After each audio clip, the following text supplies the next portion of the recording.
My name is Lanisa Lynn Stanley. I was born in Bridgeport, Texas on April 2nd, 1962.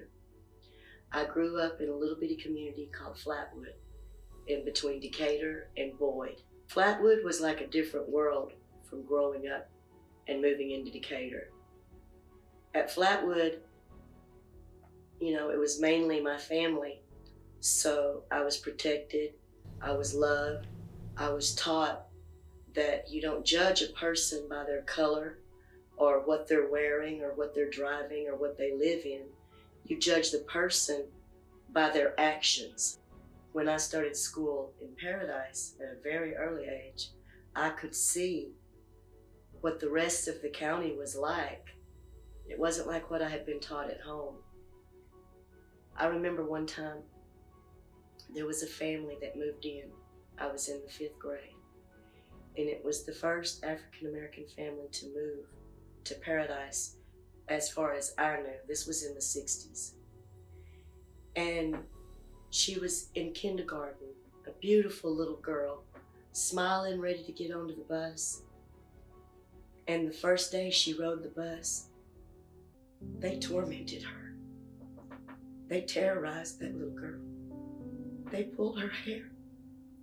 They took her backpack and threw it off the bus. They scared that little girl so bad that within 3 days her family had moved. Excuse me. Because they didn't want her to go to school there. It was mostly family that lived there, grew up there, became teachers. Most of the people didn't grow up and move away. They stayed in that community and became the school teachers and the custodial part of the school. But that same prejudiceness stayed there too. And it grew as they grew. I remember when my very first place that I got of my own, I moved out because I was dating a black man. And my mother and father, during that time, they were not accepting of it. So I had to leave home.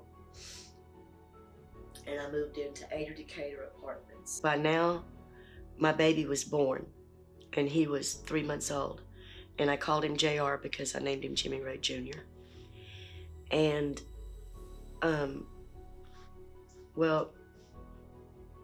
at about 6 to 7 months pregnant, the father, Jim Ray, had started leaving a lot and staying gone. So it was usually just me there at the apartment, and I didn't have a phone, I didn't have a car. So when JR was born, he was born in March. He was 3 months old, so that'd be June. We were sitting in the house, and I was watching TV, and he was wrapped up in a blanket. He was asleep. And it was about 9:30. I was getting ready to go to bed. And I turned the lights off in the living room. And I heard like these bird calls outside that didn't sound right. But it was a bird call. One would go from the front of the house, and then one would echo from the back of the house, and then one would come from the right side of the house. And it was doing this repeatedly. Well, I just thought, that's strange. And I took JR and I laid him in the bed, and I was taking off my house shoes to lay down in the bed beside him. And all at once, all the glass all throughout the house just started busting. All at one time, they were throwing bricks through my windows at 9:30 at night. And it was just me and my infant son, 3-month-old son. You just have to do whatever you have to do to get your child safe in that moment. You don't have time to register, oh my God, this is the KKK again coming after me and my child. All you have time to do is think, get my child safe. So I grabbed him off of the bed and I pulled him over onto the floor with me, and I pulled the mattress off of the top of the bed and I laid it down over top of us, and glass is busting. There's bricks being thrown into the house, and on one of the bricks, it said, "Get out of town." Ian lover, and I was alone. It was dark. I was afraid to leave. Even after all the chaos had stopped, I was afraid to leave because I was afraid they were around a corner or, hiding behind a tree, or if I come down the stairs, they were going to shoot me or my baby, or I didn't know what they were capable of when they showed that much hatred towards a 17-year-old girl and a 3-month-old baby that wasn't hurting anyone. We were just in our home. That was a terrifying experience. That's something I'll never forget. You just don't think about things like that until it happens. Or I hadn't. And after that, you can't think of anything else. At all time, you're on guard. You're on guard to protect you. You're on guard to protect your child. You're living in a county that you know now, every moment that that child steps out that front door, he's in danger. Because he's not accepted. Knowing what you know now, if you could go back, or if you could help someone that didn't know like you didn't back in the day, what would you tell them?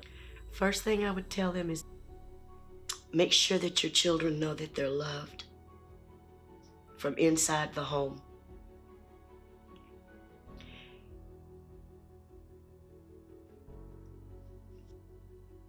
Try to teach them that there's nothing wrong with them, that it's the other people that are wrong.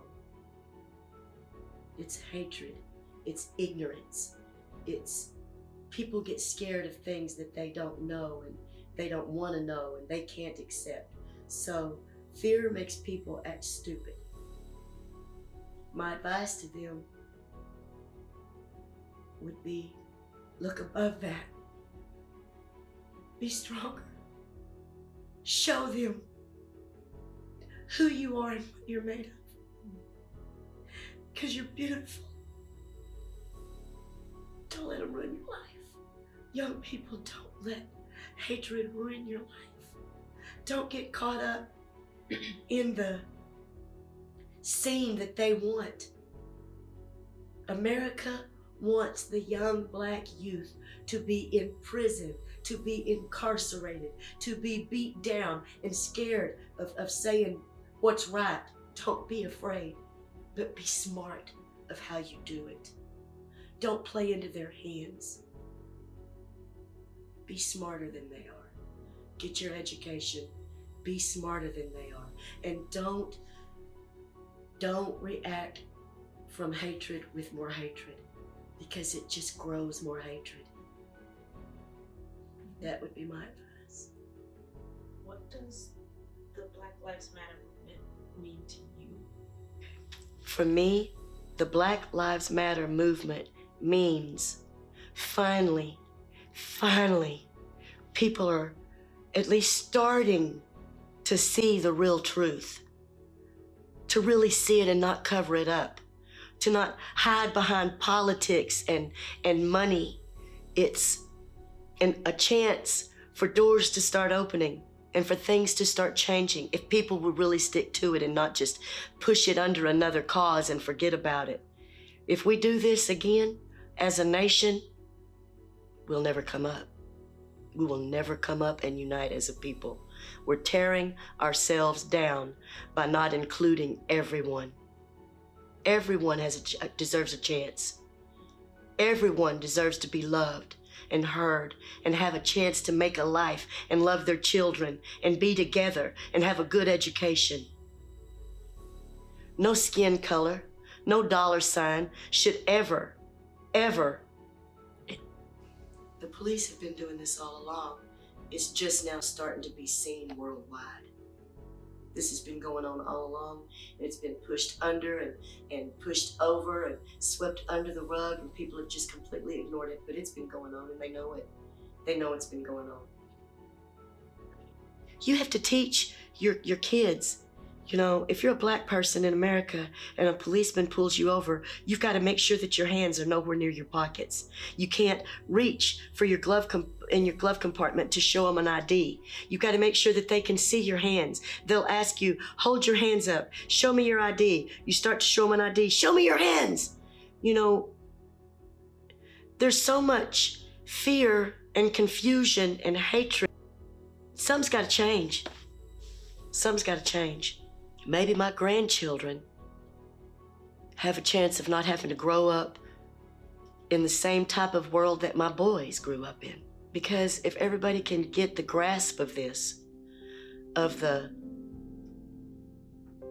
outrageousness of the behavior that has been happening, and make a change, a real, live change, my grandkids have a chance at just being people instead of being biracial,